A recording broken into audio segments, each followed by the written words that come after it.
to manage. And there we go. And the recording has started for everybody else. What we'll do is there are some breaks for questions throughout the presentation, as we'll see. So during that time, we can address any questions that are kind of pertinent to the slides we had just talked about. If the questions are a little bit off topic, we will leave them to the end to try to keep kind of the story that we're trying to tell together. So yeah, please use the chat function. That would be fantastic. So I am going to share my screen. Everything will work perfectly.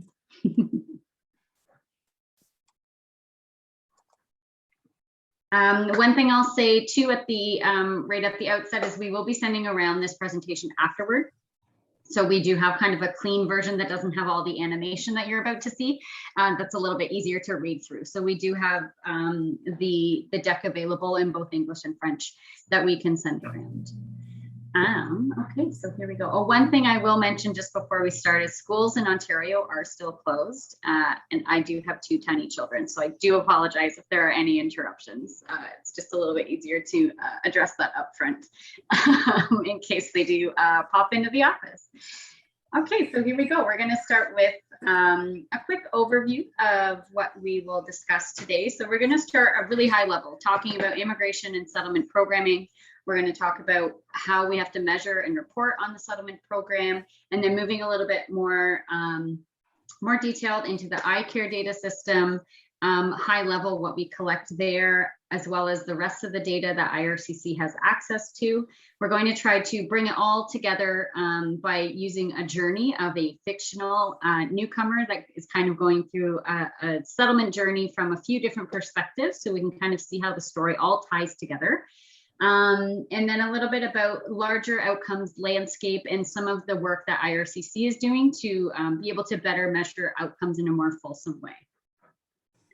So first, just a question kind of for yourselves to consider in your heads is, do you think it's clear to you what IRCC does with all of the data that you spend so much time giving us in iCare? So I'm going to guess that there are probably not a ton of yeses in your heads, maybe some maybes, and probably some nos. I'll just ask everybody to mute themselves. If everyone could just mute themselves, that would be great. Thank you. So yeah, like I said, I'm sure there's not a lot of like, yes, I definitely know everything in here. So let's just try to rectify that a little bit. So really high level, like I said, Immigration Canada in fall 2020, so the middle of the COVID pandemic, an opinion poll found that 84% of Canadians agreed that immigration has a positive impact on the economy of Canada. And immigrants, as we all know, not only have a positive impact on the economy of Canada, but also the cultural richness of Canada. You know, with artists and musicians and authors and chefs and all sorts of additional pieces to the cultural view of Canada. The federal government is also committed to the vitality of the Francophone minority communities with a target of bringing in 4.4% of French-speaking immigrants residing outside of Quebec by 2023. And moving forward, immigration is going to be essential to our working age population growth. So all of the simulations that kind of get done by Statistics Canada show that the working age population is projected to decrease in the next 20 years without immigration coming into the picture. And thinking of our current situation, as we rebuild from the COVID-19 pandemic, immigration is going to play a really vital role in both the economic and societal recovery of the country. So let's move into the settlement program. Why is there a settlement program, and why does Canada kind of administer it like it does? So the settlement and integration of newcomers is a really integral, important part of Canada's present and future as a diverse, inclusive, and prosperous nation. The federal government sees settlement and integration as a, quote, whole of society approach or endeavor. So what that means is, while the federal government is a key player and a central player in the settlement and integration of newcomers, it is really a shared responsibility across all levels of government, so provinces and territories, municipalities, as well as civil society. The idea is that by investing and facilitating the settlement and integration of newcomers, the Government of Canada's objective is to help maximize their social and economic contribution to Canada, and to make sure each newcomer can kind of reach their potential. So a bit more about the settlement program. It aims to assist newcomers to overcome barriers to participate in the social, cultural, civic, and economic life, and also to help foster an integrated society. So we kind of used to call that the two-way street. So looking at welcoming communities and other services that are done on the other side of that street. Funding is allocated by province and territory, and there's also some centrally managed funds for national and pre-arrival. And the funds for the settlement program do not include the transfer to Quebec. So here's a little overview of prior to COVID, what things look like in terms of the light blue bar are the new incoming permanent residents. The darker blue bar was how many clients we served each year. And the green line there is the available funding. So I'll just focus on 1920. So by 1920, the settlement program was $780 million, serving about 547,000 clients a year. Obviously, with COVID, the landings and the clients have gone down while the borders are closed. So that's why we kind of focus on some older data here.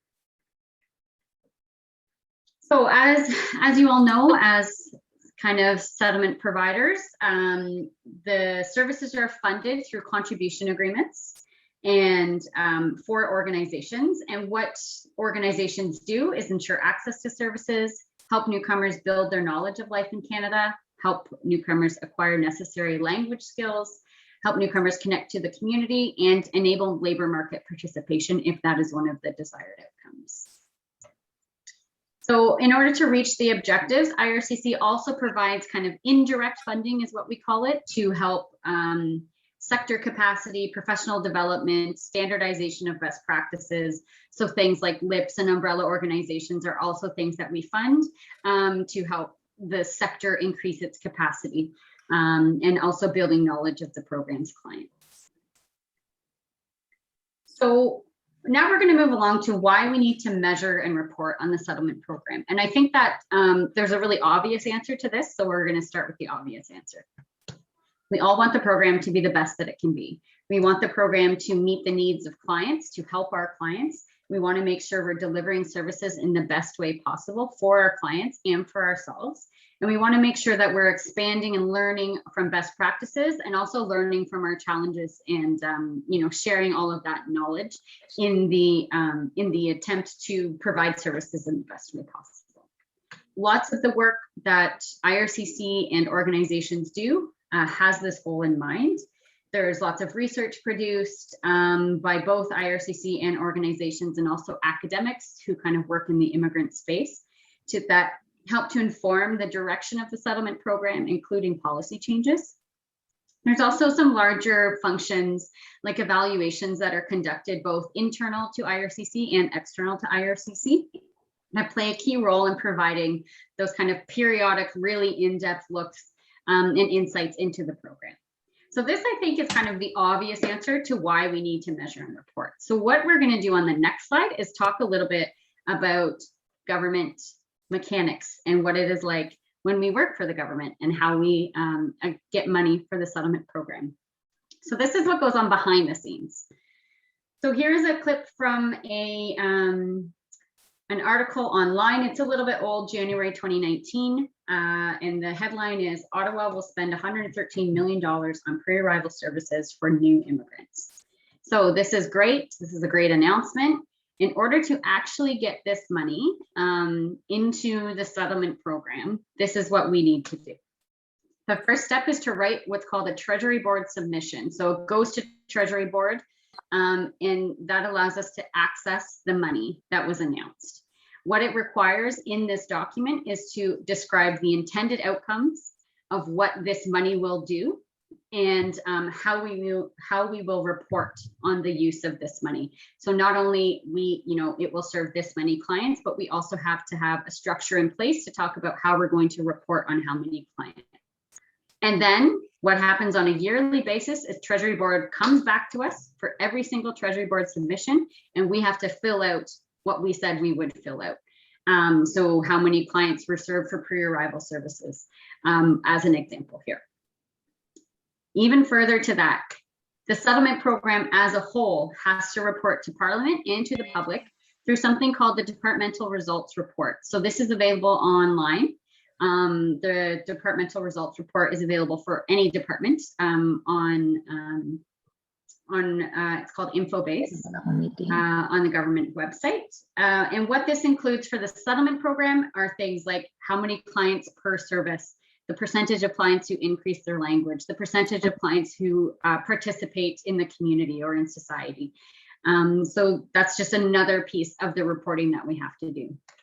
And just a fun fact is that almost all of the new money for the settlement program is accessed through a memorandum to cabinet or a Treasury Board submission. So I think that we can see every time you read an article like this, there's a Treasury Board submission behind it, there's an outcomes framework behind it, and there's reporting that has to go behind it. So this, I think, is kind of something that I didn't know before I got into government, and it might not be something that a lot of people understand around how the announcement from, you know, the minister on CBC trickles down to actually having money to or funding to provide to organizations.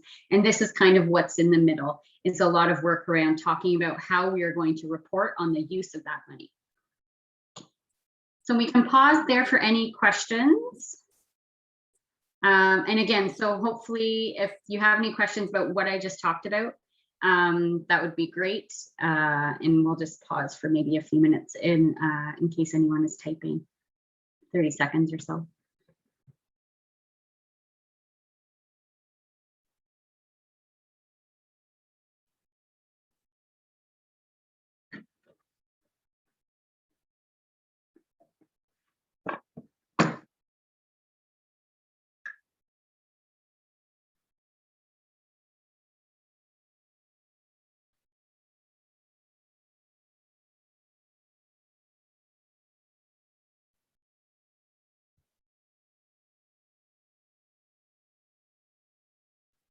Okay, I'm not seeing anything in the chat.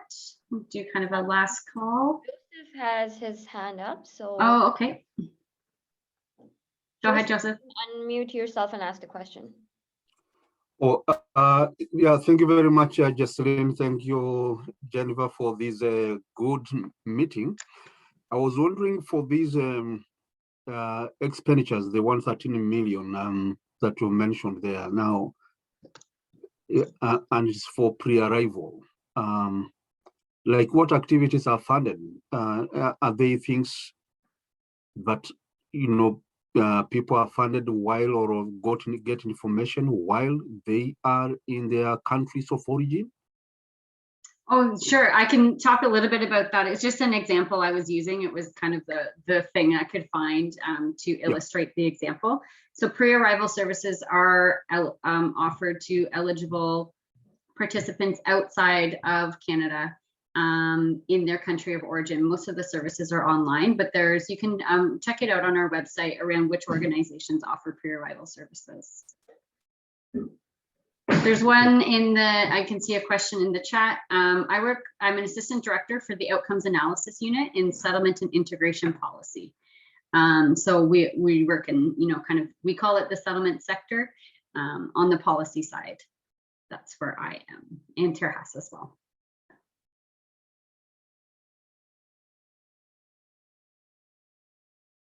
Okay, so I'm going to keep going here.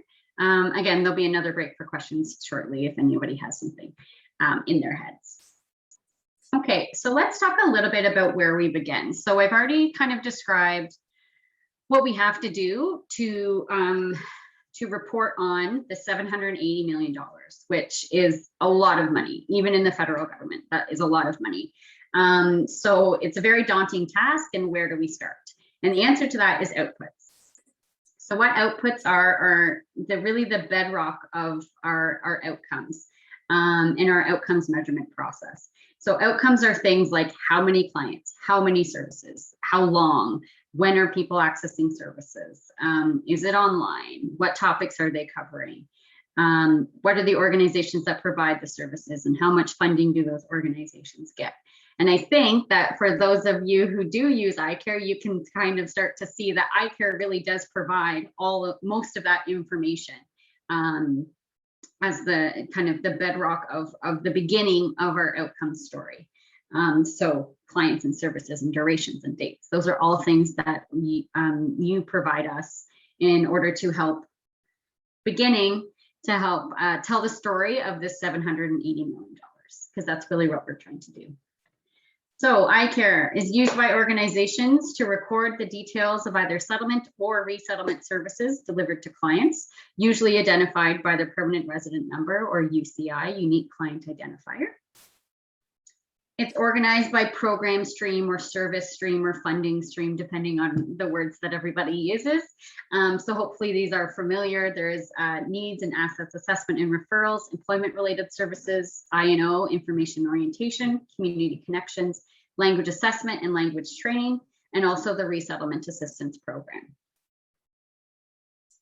So a little bit, some examples of, we kind of don't need to focus too much on, the numbers that are here, but here are some examples of the information that we get from iCare. So number of clients and number of services. So who is taking our services and what services are they taking? So the light blue bar is clients and the darker blue bar is services. And you can see here, this is for 2017-18, that you can see how many clients received each of those services.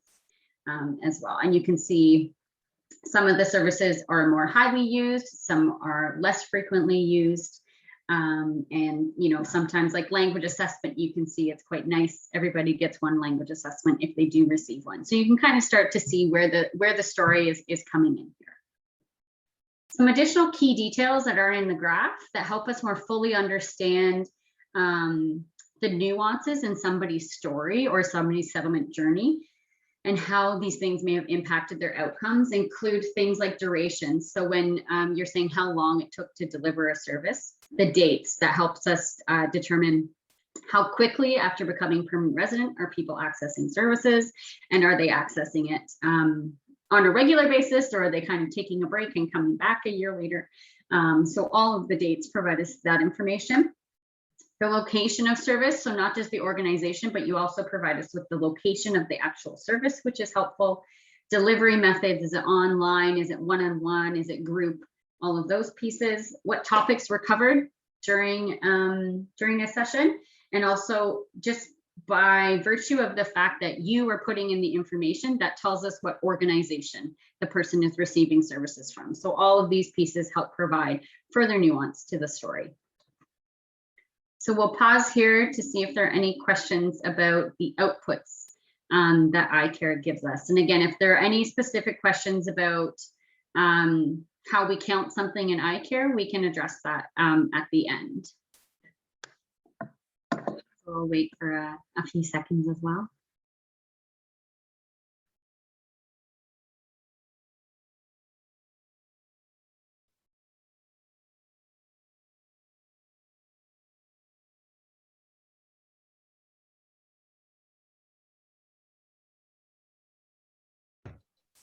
Bula has her hand up.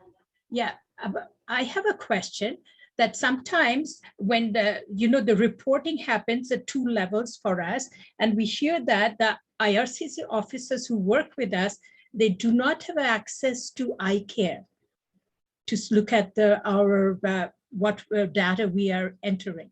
Is that true? And is this something that I'm misunderstanding, or is that the way you all work?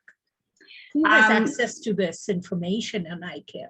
So the officers don't have access to like the individual people and the records that you're putting into iCare, but they do have access to a monthly report that rolls up all of the information that you put into iCare, if that makes sense. But for privacy reasons, we don't want them to be able to access a certain person's record within the iCare system. So they can't do that, but they do have a monthly report that rolls up all of the information that you're providing in the system.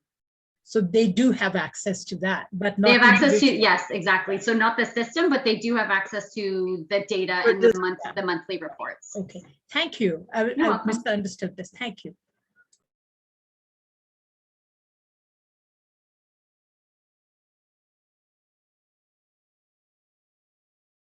So for the question that was just put into the chat from Rebecca, I'm going to just kind of leave that one to the end.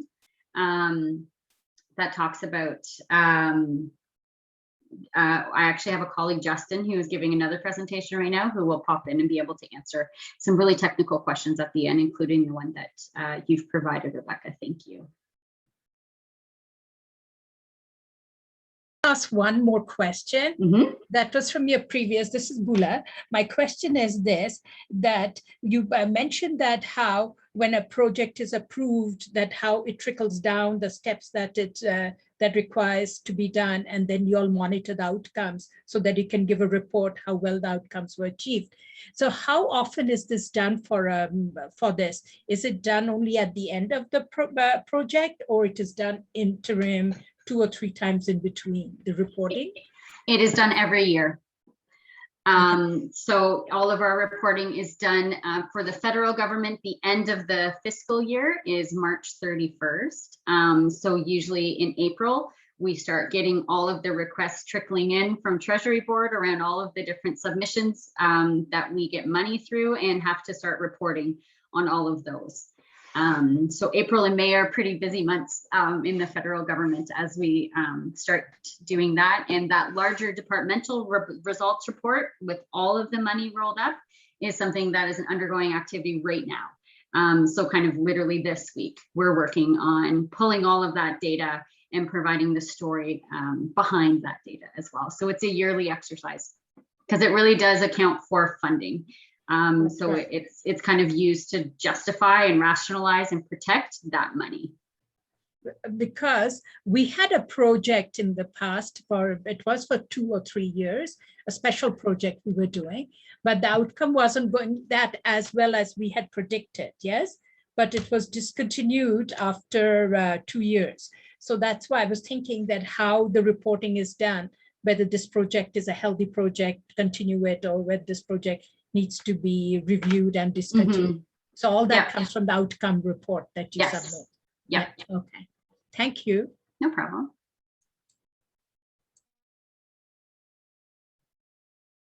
Okay, I'm going to keep going.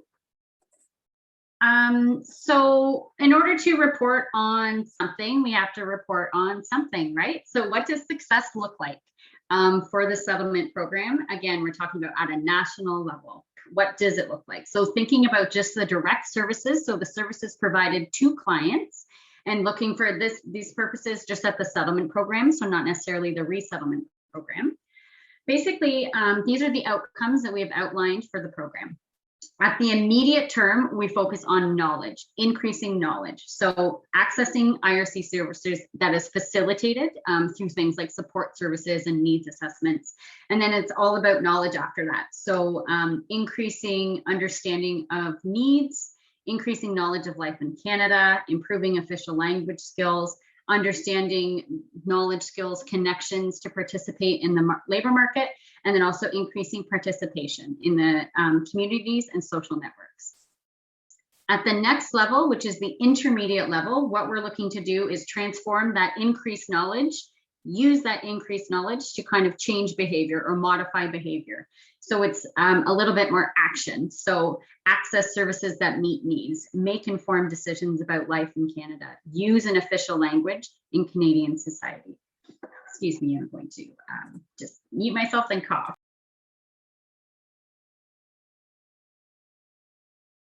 Okay, I'm back. So use an official language to function in Canadian society, participate in the Canadian labor market, and that newcomers are connected to communities and institutions. And at the kind of ultimate level or the longest term level, what we're looking for is that Canada benefits from the settlement and integration of clients for the settlement program and newcomers writ large. So as you can see as well, I'm going to say at the kind of immediate level, I think you can see how our services would more immediately help somebody. And then once you get into the intermediate level, our influence is still there, but there are lots of other influences starting to come in. And then at the highest level, Canada benefits from the settlement and integration of clients, while organizations in the settlement program play a really key role in that, especially for certain populations. There's lots of other influences coming in, right? You know, somebody's job or somebody's spouse, you know, the community in which they live. So kind of what we would call the attribution or our ability to influence the fact whether or not somebody achieves these outcomes does differ as we kind of go and get longer time in Canada. So something really key that I also want to talk about is that context is really, really important. So it's important to note that the start line and the finish line for each newcomer is different. When people arrive, they come with different knowledge and skills and assets and abilities when they get here, and that our expectations of the services a newcomer received, the outcomes that they should reach, they do differ. So a good example is on the previous slide, I said participate in the labor market. And what I'm trying to say in this slide in terms of the context is participate in the labor market if they want to. So, you know, taking into account that some people might not want to work, are not able to work. Sometimes people are retired and come to Canada to, you know, spend time with their grandkids. So just making sure we have appropriate outcomes for appropriate populations. And the key to understanding all of that nuance and all of the outcomes is leveraging data from all sorts of different places to tell and form a cohesive story about the outcomes. So a little bit about the data that we have access to at IRCC and that we use. The top is iCare. I won't necessarily dwell on that too much. We've already talked about that. But these are some key pieces of information to which we link iCare data that help us provide a more fulsome story. The first, the blue on the top left, is GCMS. So this is kind of the immigration application system. All temporary and permanent residents have information in GCMS. And if you'll notice, when you're inputting information into iCare, you don't provide us things like age, immigration category, gender, anything like that. That is all pulled from GCMS using that unique client identifier. So GCMS is a really key source of information for us. Going down on the bottom left, the newcomer outcome survey. So this is our key piece of kind of the outcomes information, whether or not people's behavior is being influenced.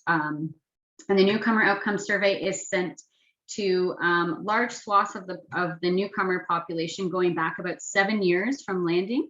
And this is we've had 3 rounds of the survey so far, and it provides us really key information, especially when linked to iCare and GCMS.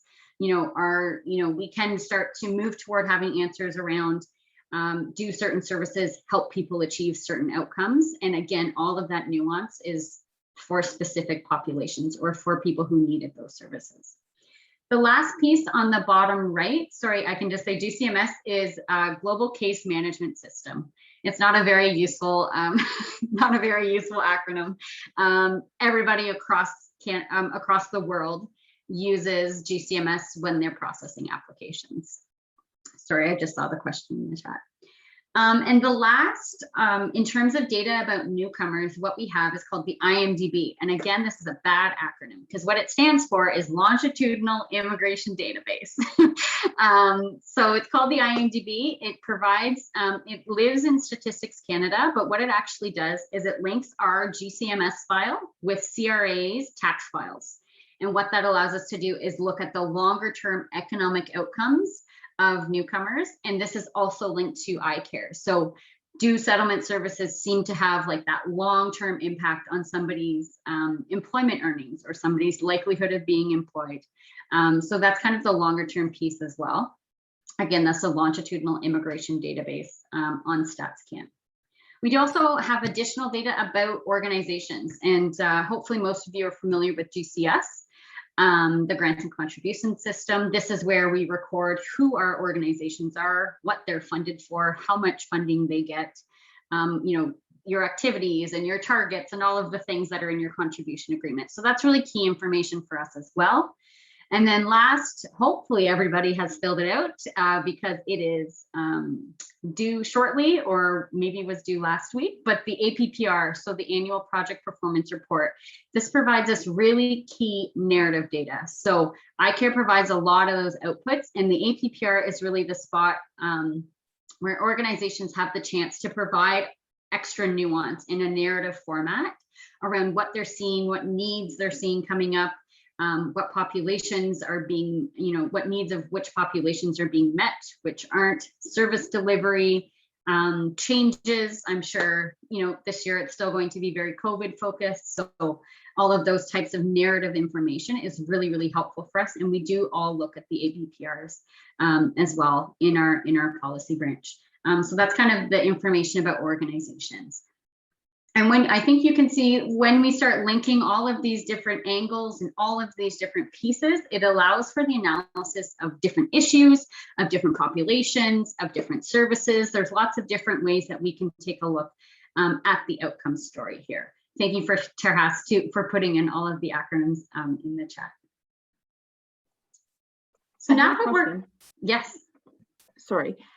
So is it possible that when you have, like, we have clients that are kind of maybe scared or unsure if they can give us their PR number? Is there a way that we can like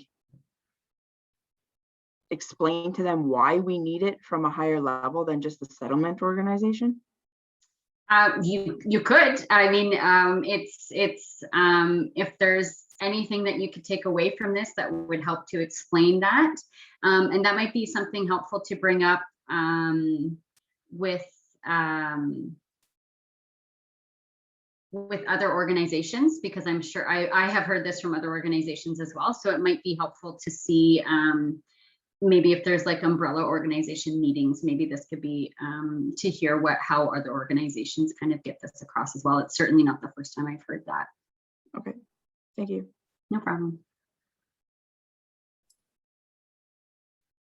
Okay, so I'm going to just move along. What we're going to do next is go through a settlement journey. And again, I'm going to say this is fictional.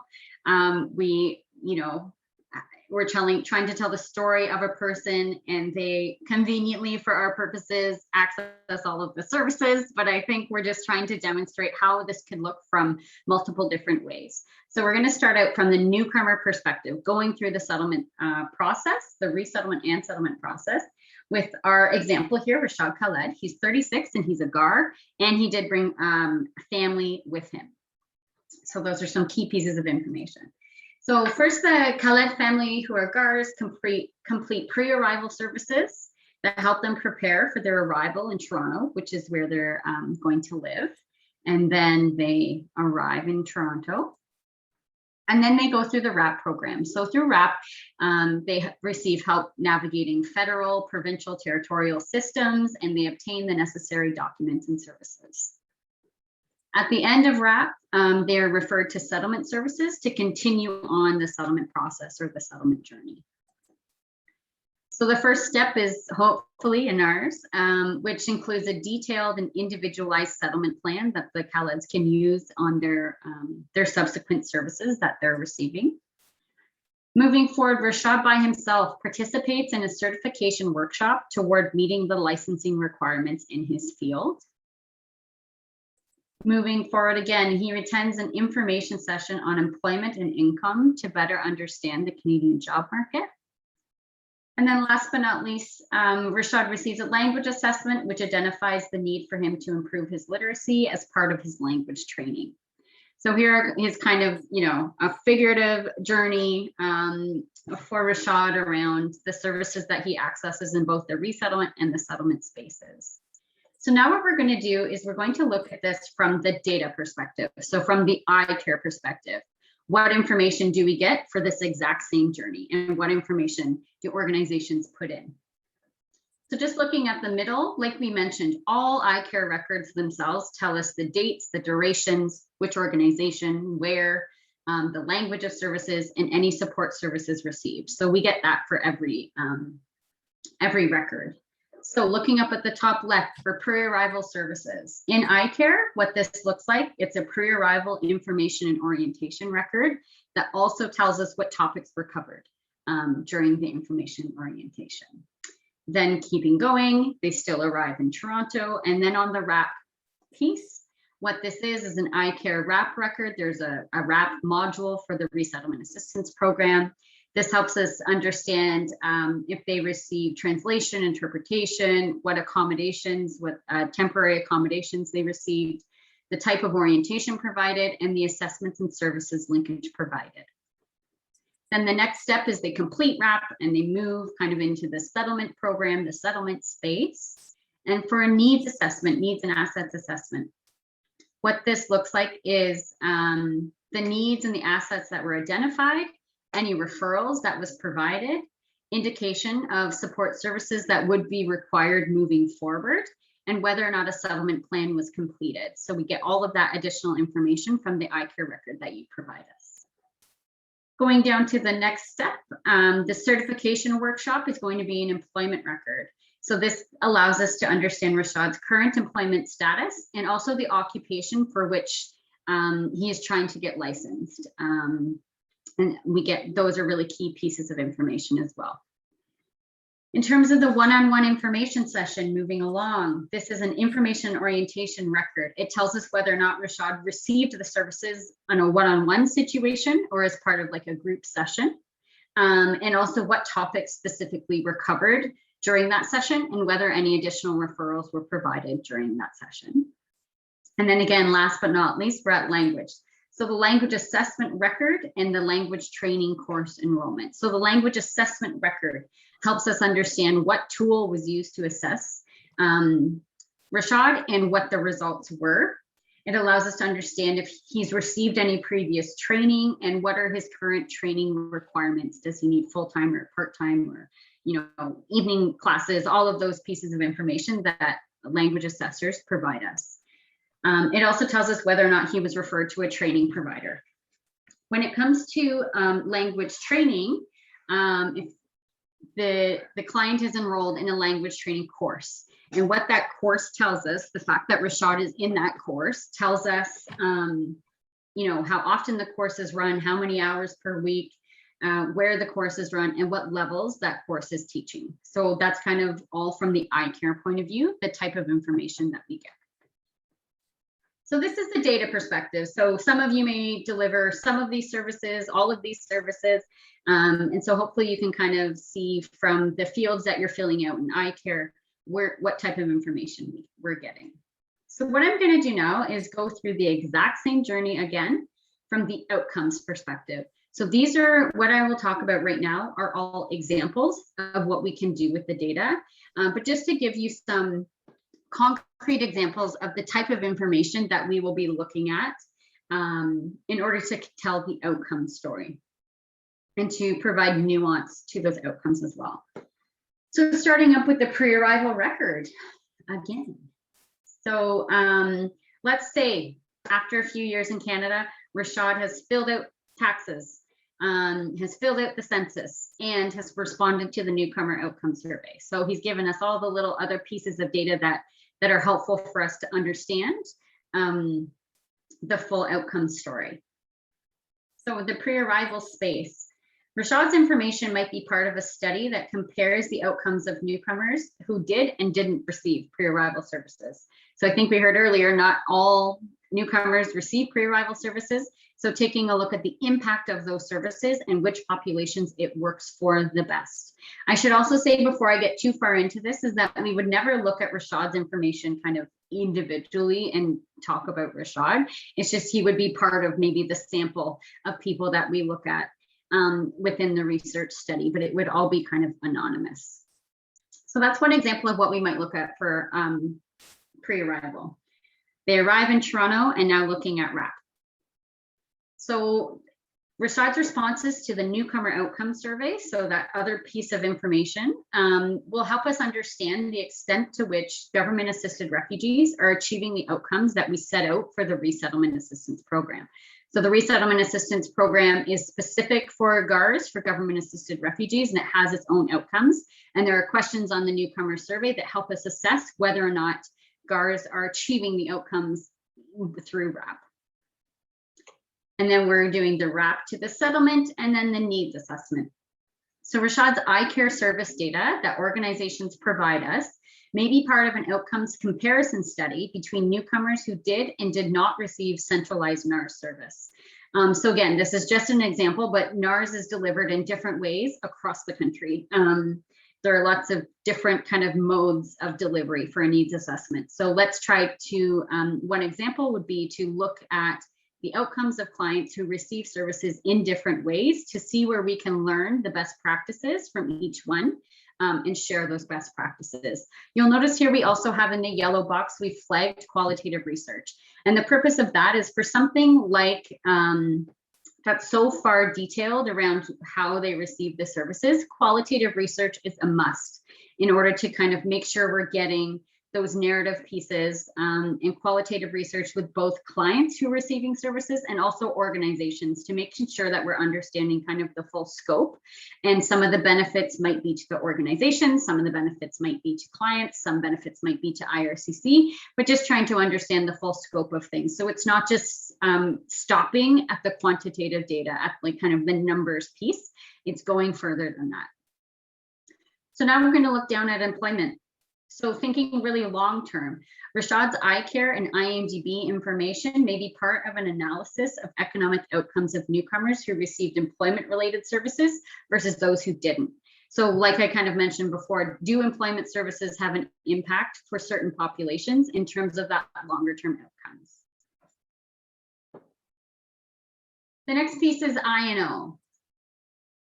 So an example here is Rashad's iCare data might be used as part of a really low-level analysis to understand what information is most needed for government-assisted refugees and at which point in their journey. And again, flagging here qualitative research.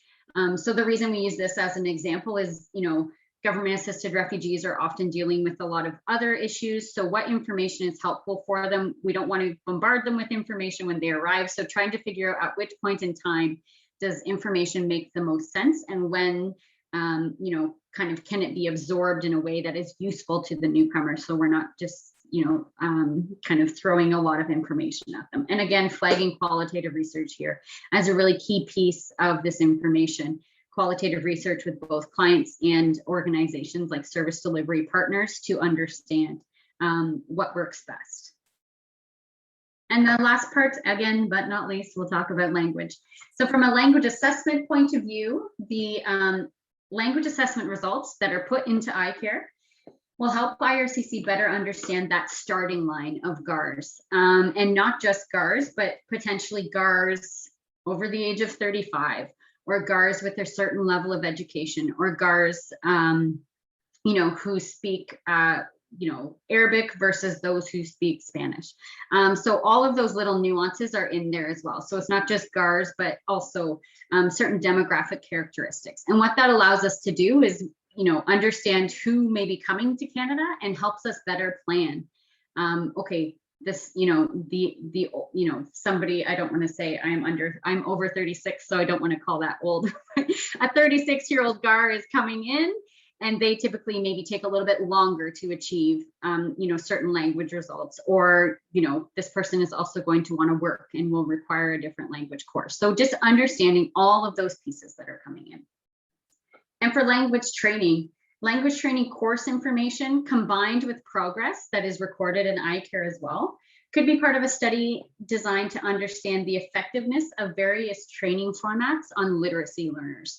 So we had tagged Rashad earlier as a literacy learner. So understanding, looking at, I'm sure now in the world of COVID, online versus in person, and what literacy learners does that work for, if any, and who still requires online courses, or full-time versus part-time, or evening versus during the day. So just understanding all of those little nuances and trying to figure out what services work best for which people.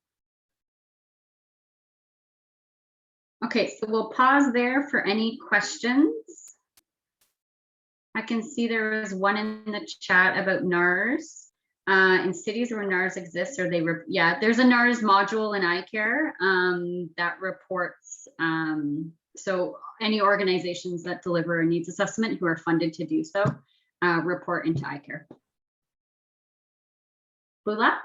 Yeah, I was wondering, do you track also how the immigrants who come into the country perhaps don't access any services, but they're employed? So are you tracking them also, that how they are doing, and also through your, that is the IMDb?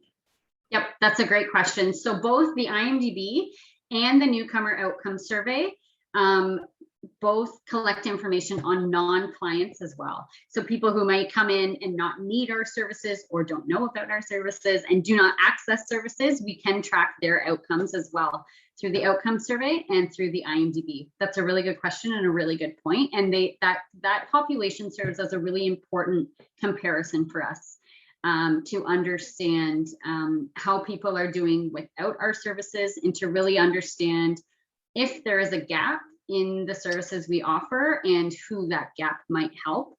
And then to also understand who just may not need our services. So all of those pieces are really important as well. Thank you.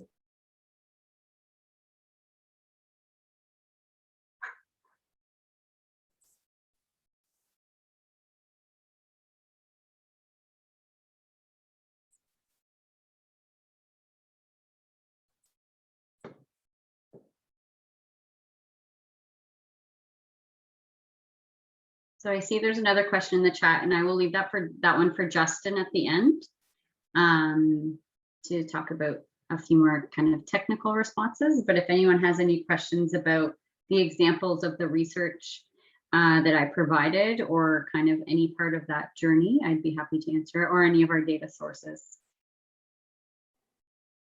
Happen to have an example of a student? Do you mean like a student accessing services? Yes. Well, for us, if they are a temporary student, they're not eligible for services, so we don't have that. But do you mean like a youth or a temporary student? We haven't done an example for that. Right, but do you have one like for a PR student, like say grade 9? Like a youth? We could, again, that was a totally fictional example. So we just made it up, but we could kind of look at that information as well, because if they're receiving Swiss, for example, or any other services with the exception of language, we could kind of recreate what their journey might look like. But yeah, it was mostly an example to help illustrate the journey and then what it looks like for organizations from the data point of view, and then what it looks like for us from the kind of outcomes research point of view. For sure, just curious because I work with Swiss, so. Yeah. Hi. Go This ahead. is Bula. I have one more question. You know, I'm so glad that you're mentioning about the value of qualitative research, because we are always being told numbers matter.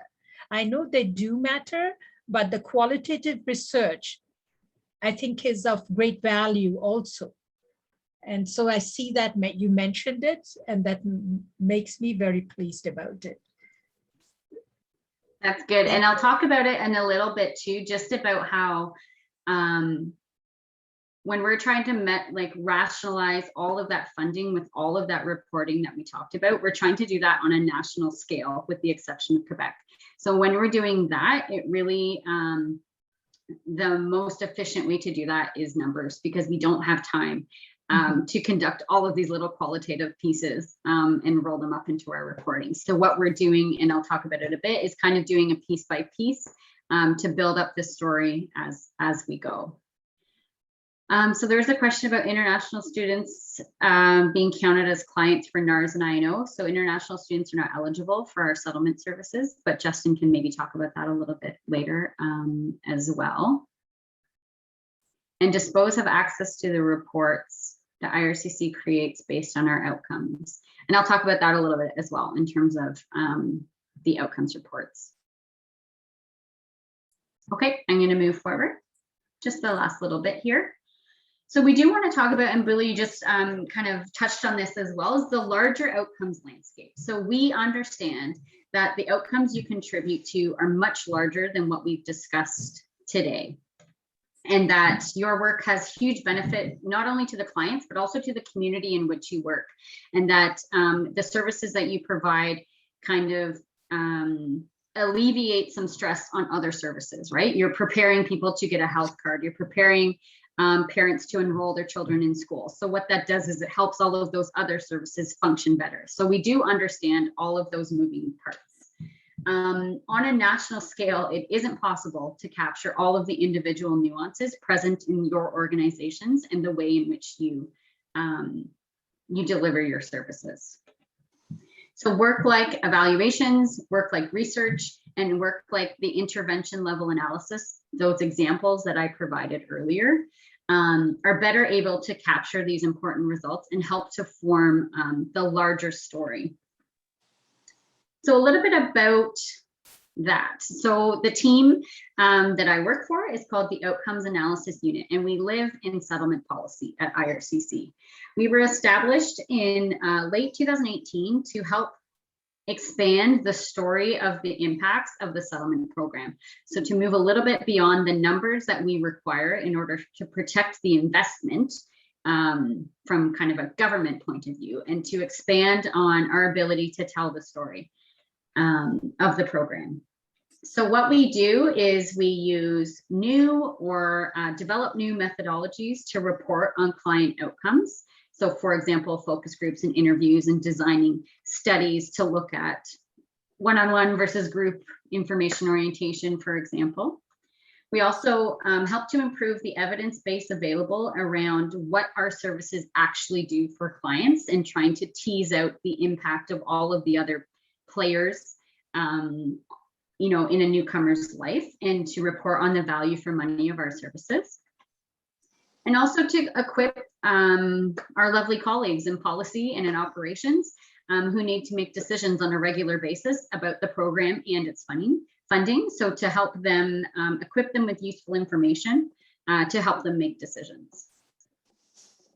So the findings from our work will be used to inform ongoing program improvements, to shape new initiatives and pilots, but it also plays into some of that reporting that I was talking about earlier. And our work will be, the larger reports that we do will be available to the public. So just today, our highlights report from our outcomes report. So kind of our first big piece went live on our on IRCC's website. So we can provide a link to that afterward. It's called the Settlement Outcomes Highlights Report. You might be able to search for it on our website if you're interested. So our information will be available publicly. And just to speak a little bit to Maria, to your questions, we're not necessarily looking at, we're looking at outcomes kind of writ large. So it's not necessarily about certain organizations. So all of the reports that we generate will be available to the public. So that's kind of our goal for that, is to make sure a lot of information is out there. And I'm sure once you can, you know, once our work is a little bit stalled because of the pandemic, because it's very hard to do case studies and focus groups in a virtual environment. It's not impossible, but it's not necessarily ideal for certain topics. So once our work is really able to ramp up again, I'm sure you will see us at, you know, every NSIC meeting, or every Metropolis conference, or, you know, every umbrella organization meeting that you have. I'm sure somebody from our team will be there talking about what we're looking at and what we're learning.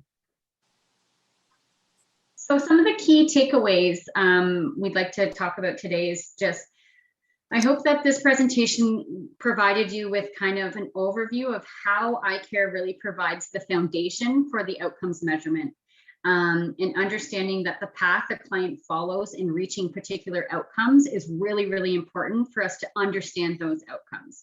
So even if you're not necessarily telling us in iCare that somebody, you know, has a sense of belonging to Canada, we can look at the sense of belonging to Canada and work backwards and look at the services that they received, which is really important for us to tell the story of how the settlement program can influence or increase somebody's outcomes. That the data that we collect and that the data that you provide us is useful and, in fact, vital to accounting for, rationalizing, and protecting the program's funding. So that goes around making sure we are able to report to the Treasury Board on how we spent that money and what that money achieved for us and our clients. And that hopefully that your timely and accurate data entry is really critical to this important work. Sometimes the data that we're working with is very, very new, especially in this COVID environment. We want to make sure we're making decisions not on data that was provided 3 years ago, but data that is provided during COVID. So hopefully the linkages make sense for people, and that you can see that the timely and accurate data entry is really critical to the work that we're doing.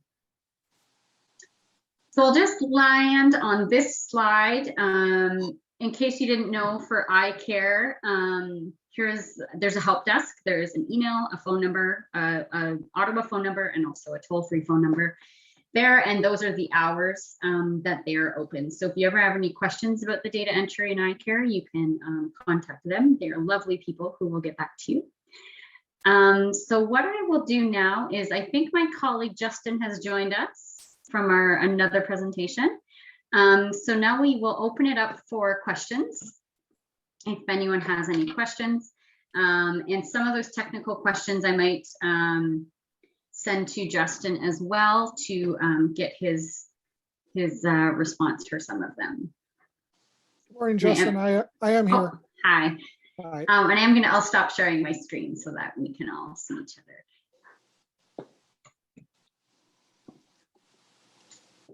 So some of the questions, Justin, there's one here about how old does a child need to be in order to enter services in iCare? Okay. Sure, I can just pop off a few of these and then we'll get into, I have a small presentation that we can do that touch base on some, actually, we're in P&T. I just came out of another presentation and I'm conflating my deck. So for yes, youth, the definition we usually use for data entry is if a client is actively participating in the session, we ask that you record them in iCare. So Justin, I think you said the age of 16. If they are engaging with the settlement provider, then yes, you would definitely enter them into iCare. If the 16-year-old happens to be with the parents and is really not engaged in the conversation, is just there kind of to fill a seat, then I would say potentially no, you would not enter that individual into iCare. So again, that's even for individuals that are under 16, the same would apply. Can an 8-year-old kind of participate? Potentially. So again, you'd have to make a judgment call if they are participating, actively engaging in the service. Follow-up question about that. Sure. Yeah, so for example, you give information for the parent and those information and needs assessment, for example, are for the student, which is, let's say, 10 years old. So the iCare should be on the parent, not on the child? That's correct. If you were delivering the service to the parent, the information to the parent on behalf of the child, then you would still be entering the parent in iCare and identifying the needs that were identified. Even though the child is benefiting, the record is associated to the parent. Okay, good. Thank you. Not a problem. Justin, I wasn't able to, so I pulled up the chat. I only have the chat as of when I joined. So if there was questions prior to the journey slides, I don't have any of those questions. So if you have any additional ones, you can read me. Sure, Justin, I can just read you the one that, there was only one that you would have missed, and it's why are outputs that come back in our report so different than some of our entries? For example, if we bulk upload one event with 150 clients served, the report shows 150 sessions. Okay. Yes, bulk upload, as you know, is a quick way to enter data. So the information that would be coming back through the bulk upload would identify each record as a service received. So the number of basically the number of clients receiving that service also indicates how many services were delivered. So we would know that that was done in a group session. iCare doesn't identify that it was one session per se. It just tells us the number of services that were delivered. So multiple services were delivered in one group session. if that doesn't answer your question, you can follow up in the chat, or you can ask me a follow-up question if that doesn't help identify it. I can add maybe a little bit to that, Justin. Just using the examples that I went through for the outcomes research, is that it's really important for us to know that those individual people received the information in a group session format, if that makes sense. So if we ever did want to look at receiving services one-on-one versus group, and if either something is more effective for a certain type of information, that's the way that we would use that information in iCare. That was my question. And the only reason I was asking is because obviously our contribution agreement has the targets that list the number of clients and the number of sessions. So if you guys are okay with knowing that that's kind of maybe skewing the data a little bit with the number of sessions, then I mean, that's fine. It's just not going to be entirely accurate, right, of the representation of, do you know what I mean? Yep. I'm not sure if there's an officer online, but when you guys are reporting your narrative, my understanding is you can probably give additional context on how many sessions were delivered and then how many people participated as part of those sessions. Because you are correct, iCare will not identify how many actual sessions were delivered. So that is something that can be raised with your officer as well, because they're interpreting that data. Also, just a quick question with recording iCare for Zoom webinars. Do we record for those who register or for those who participate? For those that are definitely participating in the session. So not registered, because then, you know, if you validated the ones that were registered and we send them a survey saying you received, you know, this service from this SPO, they would be a little perplexed because they didn't actually receive that service. So it's very important that you're only recording those that are receiving the service and information. Thank you. So I In follow-up, yep, sorry, in follow-up to that question, for example, we do an activity and it requires some, let's say, materials. So, for example, a parent get the materials, but during the event, they didn't participate, but they were given the materials. If they weren't there part of the session, then I would say no, they're not actually actively engaged in that session that you were delivering. My understanding is you would then be giving it to their children. That's who you would validate in this system. Okay. So I do notice there is a follow-up question on Swiss, because I did answer some question about youth, so I assume it might be a follow-up to that. So the question is, so with Swiss then, they would be entered though, as would actively involve. So if you're talking about the children that we've discussed and the children are actively engaged as part of that Swiss service, then you would definitely validate them and enter the record accordingly in iCare, yes. Can you can you clarify the difference between groups and family? So if I have family and I enter the family, I enter them as a group, or I enter them different? How you are entering them? Yeah, so in some of the modules, there will be the option that you identify as a family session. Just off the top of my head, I forget exactly what module that is, but there is, depending on the list that is provided to you in the iCare system, it'll either be one-on-one, group, and family. So if it is family, Yes. definitely choose family. If your option is only group and family is not an option, then select group. Yeah, but well, my question, the following question is, do I enter the children there or just the adults? Again, it's depending if those children are engaged in the service. If you are giving the information to the children and they're able to kind of absorb the information, Yeah, and 16 and above. Oh Okay. yeah, absolutely. You would definitely be recording them. Thank you.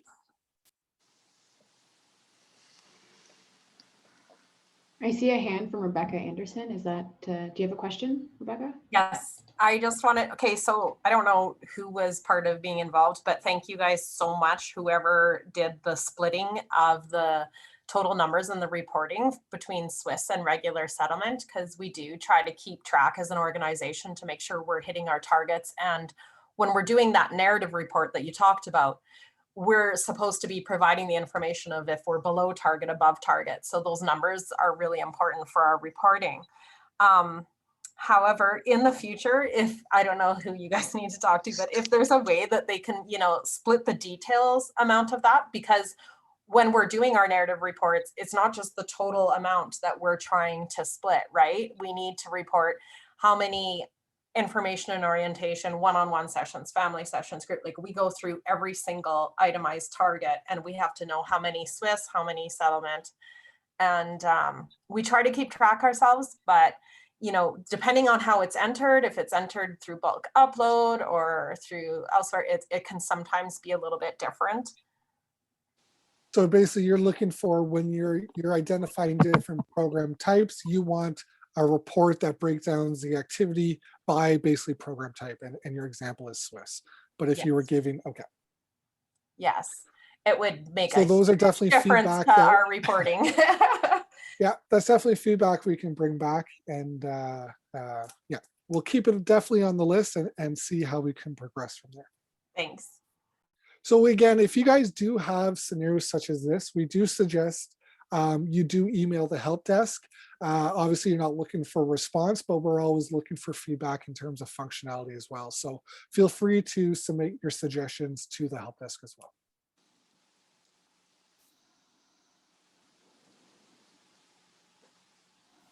Yeah, that's the question I was asking. See, Michael on the board. Yeah, so I know someone's actually provided some context. Thank you. That I know is the module that definitely breaks out the activities between family and group. And I think maybe NARS, if I'm to guess, but again, I would have to double check that. There's a hand up from Joseph. Yeah, go ahead. Oh yeah, Justin, I would like to take you back to the question of family aspect, or what usually appears as family reception, for example, in the APPR and all that. And I think that is an area that I've been having problem with, whether, because largely there is the component of group session and one-on-one. And when it comes to family reception, it becomes a bit difficult to know whether you are going to discuss this, because there is usually those two major elements, one-on-one and group session. So do we simply have to look at family reception, for example, as just as a standalone aspect, or where can one categorize the family reception as one-on-one or in a group session? I guess it comes down to what in terms of the service being delivered, it all that group, is it an orientation session or is it a needs assessment that you're delivering as part of this service? So for example, it's family reception where you have a mom, dad, and children. They say like 3-4 children or something like that, right? Right. But overall, for example, the appearance in the reporting is largely one-on-one sessions and group session. Right. Right. Right. So from the context of, if from an officer perspective, they would be more familiar with the type of services that you are delivering. So they would have that additional context when reviewing your information. If we're not breaking down the information into a specific module, let's just say, let me throw one out there. Community connection maybe your option is one-on-one and group. The reason why we don't have the family setting is because potentially the breakdown is not required for that specific activity. So what we do is iCare is a reflection of the policy that we have in place. iCare is not dictating the policy. So what we try to do from an iCare perspective is really follow the flow of the policy that is implemented, and then we reflect the data collection around that policy. So again, if there's certain data elements that we're not collecting, it's by design. We've really deemed it as an area that we don't need to collect specific areas for. That being said, we also do have other data elements that we can rely on. We have the APPR, we have narratives, and things such as that we do rely on as well for additional data. So I'm not sure if that directly answers your question, but that just gives a little bit of context how we look at the full system rather than each individual scenario. Right, thank you very much. Does that help, or is it? Yep. Are you Yeah, are you for still sure, left with the Justin. question? Thank you. Okay. Yeah, thank you. No problem. I have a question. For Swiss and the settlement workers, can you distinguish which ones are reported by Swiss and which ones are reported by settlement workers? Well, Swiss is my understanding. Swiss is the location of the service. Well, it is the location. It's settlement workers in schools. So if that is the funding that you're receiving as you are delivering a service, or you have settlement services available to be delivered in a school, well, then you would record that as a Swiss service. Does that answer your question, or is that? I'm still thinking. Okay. For example, because I'm a Swiss worker. So for Okay. example, I have a new client. So this is a new family that, for example, the school referred to our services. So the parent just, so for example, the children of the parents just arrived from their country. Yep. So they were referred to us by the school. So for us Swiss, we are considering the parent and the children as new clients, right? But I just found out that this parent is already helped before by our settlement worker. Will the parent be considered as a newcomer or as a new client, or just returned client because they already have a record before? So they're considered one client. So if that other individual that's delivering them a service has delivered the service under the same contribution agreement, depending on which reporting period you are looking at, they are either considered a new or returning. If it's their first time receiving a service within the month, they would be considered a new client, and then anything after that is potentially a returning client. That being said, any additional information you are recording in iCare would be captured as an additional service. So if one client receives, 2 services from you and 2 services from your colleague, that one individual would have 4 services in iCare.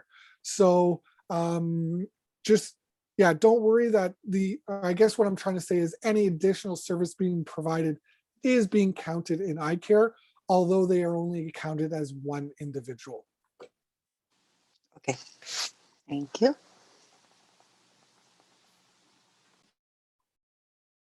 So I do see some follow-up questions in the chat. It's saying group sessions are for workshops. Am I correct? Yes. So anything that is done in a workshop would be considered a group session.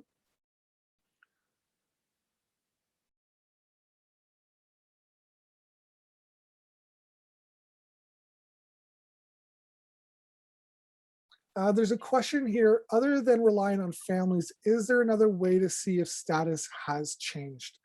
I'm going to make a guess that you might be talking about eligibility status, whether they're still eligible for the service. If that's not correct, please correct me. But so basically, when people receive services, you need to ensure that they are actually eligible for the service when they receive the service. So yes, PR2 Canadians is a follow-up. Yeah, it's your responsibility to ensure that they are still eligible for a service. So what we recommend is that they show you their PR card upon receiving the service. We like to think of it as when we go to the hospital, we need to show our OHIP cards so that they know we're actually eligible for the service. And anyways, so that is kind of our recommendation. Hi, that Justin. being said, yep. Sorry, Justin, it's Tracy who asked that question. So sometimes like a student definitely is not going to be carrying their PR card, and lots of students, like when you ask them, I'm not sure. So, you know, like we explained, like, well, for PR to Canadian, you would maybe have engaged in a citizenship ceremony. So, and lots of times, although we connect with our families, it's hard to get them to follow up with that one question. Yeah, so that is a comment for, especially for the Swiss program. So we ask that you obviously do your best, which you are doing, and you do validate the ones that you're able to obtain the information for. There is a suggestion in the PPR that you can account for these clients that you're not validating, and this is specific for the Swiss program. It's not really recommendation outside of the Swiss program, because we know there are the scenario for Swiss is a little bit unique. So when you're doing your APPR, there's a question on client types, if my memory serves me correctly. But if you look at the manual for APPR, I'll give this context, that you can identify that I served, I don't know, 100 clients that were not validated through the Swiss program. And that helps just provide additional context of the additional clients being served. It would be noted, though, that any clients that are not entered into iCare directly through a UCI potentially would not be part of any outcomes analysis, because we don't have their context to provide as part of the analysis. So I hope that helps provide additional. It does, but it still makes it a little bit difficult for us, like when, especially when you've got PRs turning or that have become Canadian citizens. Right. So if by chance we're putting in a PR student who actually is a Canadian citizen, is there any, I guess, repercussions because of that, because we can't get the answers? Do you know what I mean? Yep. So we do have a little bit of leeway in terms of that transition. We understand that, you know, clients are transitioning from PR to TR. So, you know, we do expect that there can be a continuation of service when that happens. Because iCare does not determine eligibility, the system will never say that they are no longer eligible. We never want the iCare system to be a restriction to an eligible client becoming receiving a service. So when we are looking at the data from the back end, we are able to determine that clients have become citizen, because we're able to make that linkage. But in the front end for yourself, we're just asking you to do the best you can do to only validate those that are eligible. We understand there's a portion that may not be. So, and because of privacy reasons, there's no way for IRCC or iCare, the back end, to come back and say, hey, oh, these guys are Canadian citizens? Yeah, no, we are not. Okay. That there has been that discussion in the past, but the result is that we don't ever want the system to potentially limit someone from getting a service because of misinformation from the system. So the iCare system is not really designed to be that kind of go through. Okay, thank you. Not a problem. So I'm just going to read a question from the chat, and I am looking at the time as well. I guess I have one more question. Like, our organization is funded by IRCC for Swiss only. Our gateway is provincial. So when you're talking about entering the students in under the parents, does that include, like, that's for us as well? Or is that for the settlement advisors? Nope, that's basically for but if the parent's not there part of the service, you would not enter them. That is kind of a catch-all for all of the services, whether it's Swiss or not. If the parent is there, you would register, you would enter the parent in iCare as well. So like when they come in and into our office and we explain the Swiss program and everything, we get their UCI number and enter them into iCare. If they are receiving a service, the settlement service itself, then yes, you would be entering their information. If when you are explaining the Swiss program, you're kind of doing determining a needs assessment, well then yes, you would. But you're only really entering them if they are receiving a service that is funded through IRCC. If you're just giving them arbitrary, I don't know really how much context to go into. Potentially you're giving them information orientation, then you would enter them as well. It all depends on what you're funded for. So it's really hard for me to tell you exactly how you would enter it without me seeing the description of your contribution agreement. But if you do have follow-up questions according to your agreement, you could follow up with your officer. And if your officer does have additional questions, they would kind of follow up with us and then we can give additional guidance. Okay, thank you. It is very unique. All your CAs have specific clauses, so it's hard for me to go exactly into detail. What if the child has been served by the settlement advisor before and he is now being supported by the Swiss? I think that was the question we answered before, so I'll leave that one. For those of you that are funded specifically for Swiss and only for Swiss, just a key piece of information: when you're entering your iCare records, you should have the Swiss program identified under program types.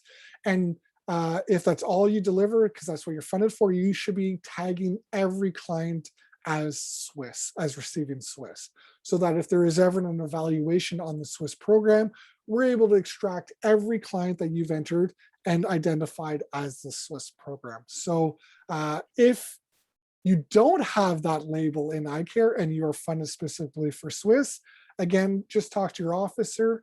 Your officer will make sure that it's in your contribution agreement as such in GCS, and they would identify the flag there, and then that would be replicated in iCare. Could the child be counted as a client for both settlement and the Swiss? Basically, Swiss is part of the settlement program. So yes, they would be captured as receiving a settlement service, and they would be tagged as receiving a Swiss program within the settlement program. So we're able to have that nuance of identifying exactly what program stream they've gone through. Justin, can I just add on that one? I think it's important to remember that like every organization kind of sets up the way that they're divided in different ways. If your organization counts clients differently between settlement program and Swiss, I think it's probably worth having a conversation with your IRCC officer to help kind of iron out some of those details. But I think there might be some context that we're missing here. But Justin's answer still stands, that like for us, we look at the records, and so they can receive a settlement service, or they can receive a settlement service that is tagged to Swiss. So that's kind of how we look at it. And any different nuance within your organization, I think you can talk about within your organization or with your officer as well, might be able to provide some guidance.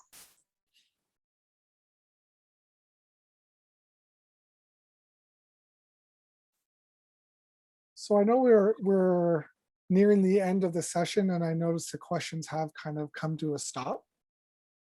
So I'm not sure. I know I came in late. I don't know if Justin or if you want to do a wrap up, or if there's what the next steps will be on that. Sorry. That's okay. I think I think that the link to this recording will be sent out to everybody afterwards, and we will also send along both the presentation that we used today, and as well as, I promised, the link to our highlights report that just went live on our website. So we can provide those two things as well, and that can be all sent out at once if that works. And we really encourage you to contact the help desk if you have any questions. And we hope that this was really helpful in understanding how iCare fits into the larger kind of government world of things, and how we're trying to also use it to really measure the outcomes and the impact that your organizations have on newcomers and on the clients who use our services. So I think that is it. I don't know if anyone else wants to say anything. Yeah, before we end, on behalf of Stacia and all the attendees, I would like to say thank you to all the representatives from IRCC, Jesslyn, Terhas, and Justin. Thank you for taking out time and providing information on iCare data use. Also, this meeting was being recorded and the link of the recording will be shared with all the attendees along with the reports and documents that Jesslyn will share. And please don't hesitate to reach out to myself if you have any questions related to this session that will arise in the upcoming days or weeks.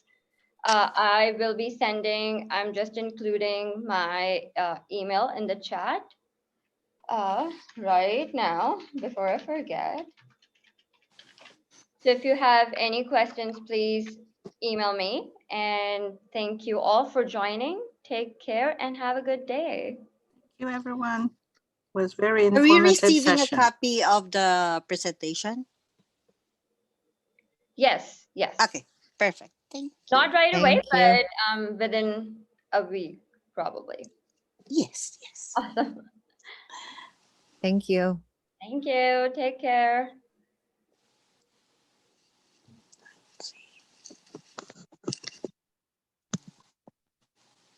Thank you.